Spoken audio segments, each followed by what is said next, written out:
bilang ng mga naghain ng kandidatura sa pagkasenador mula 2019 batay sa datos ng COMELEC. 153 ang naghain noon para sa eleksyon 2019 at 176 para sa eleksyon 2022. Para sa eleksyon 2025, 184 ang kabuuang bilang ng mga senatorial aspirant.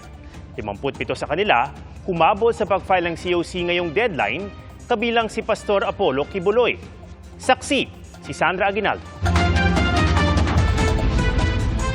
Tatakbo sa pagkasenador si Pastor Apollo Kibuloy kahit nakakulong siya kaugnay sa mga kasong child abuse at human trafficking. Sa Certificate of Candidacy na inihain ng kanyang abogado, nakalagay na partido ang Workers and Peasants Party o WPP.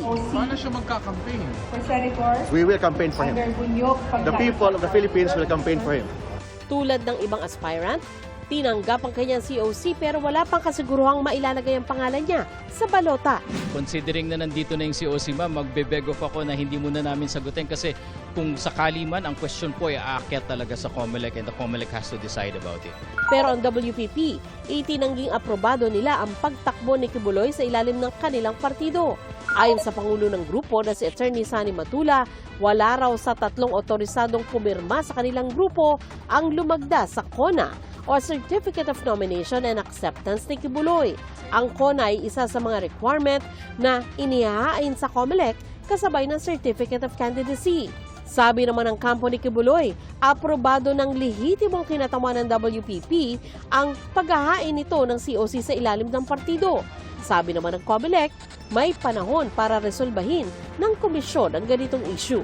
Naghain din ng kandidatura para magbalik Senado si Kiko Pangilinan na sinamahan ng kanyang misis na si Sharon Cuneta. Tatakbo siya sa ilalim ng Liberal Party.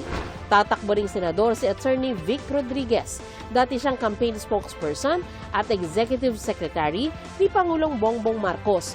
Pero nagbitiw sa gabinete noong 2022 matapos lang ang ilang buwan sa pwesto sa gitna ng kontrobersya noon sa sugar importation. Naghain din ng COC ang TV host na si Willie Revillame. Nag-file din ng kandidatura sa pagkasenador sina dating Commission on Audit Commissioner Heidi Mendoza, si Sagip Party List Representative Rodante Marcoleta, Peter Jovenel Advincula, pati na sina Princess Jade Ramos, Jovelyn Aceron, Leandro Versales Jr., Fernando Advincula, Joseph Delgado, Eric Alcantara, Rosalyn Corazol Cay, Randy Red, Romulo San Ramon, Abel Adorable, Mercedita Acopiado, Randy Restum, Emilio Chan, Deviando Biazon Sr., Roy Cabonegro, Rodolfo Basilan, Primo Aquino, Sani Domingo, Jem Domagtoy, Roel Lamoste na nagpadala ng representative, Monique Solis Coquinaras, Ismael Bajo. Nag-file din ang COC sa pagkasenador si Omar Tomanong, Salvador Cabalida, Eric Martinez, Francis Leo Marcos, Martin Mendoza III, Bertine Causing, Melchor Lucanias, Antonio Par, Loreto Banosan, Robert Marcos Taliano Tagian, Faith Ugsad, Wilfredo Red, Edmundo Rubi, Patrick Artajo, Rafael Chico, Romeo Macaraig, Shirley Quachin, Subair Mustafa, Celeste Aguilar, Sani Pimentel, Enrico Olonan, Ricardo Arguelles at Willie Ricablanca. Humabol sa pag-file sa pagkasenador sina Melissa Sanchez at Roberto Sembrano. Gayon din si Gabriel Chaclag, Alexander Lage at Injim Bunayog. Nag-withdraw naman ang kanyang COC si dating Defense Secretary Delfin Lorenzana matapos i-file ito kahapon ayon sa COMELEC. Sasalain pa ng COMELEC ang mga naghain ng COC gaya ng mga napatawan ng perpetual disqualification to hold public office. Sa Disyembre inaasang ilalabas ang mga pangalang mailalagay sa balota.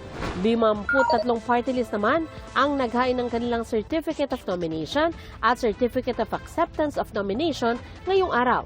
Sa kabuuan, 190 party lists ang naghain ng kandidatura para sa eleksyon 2025.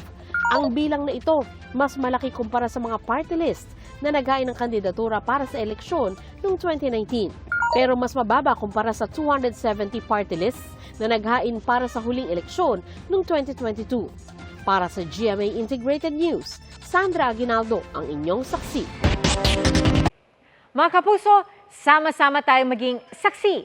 Mag-subscribe sa GMA Integrated News sa YouTube at para sa mga kapuso abroad, samahan niyo kami sa GMA Pinoy TV at sa www.gmanews.tv.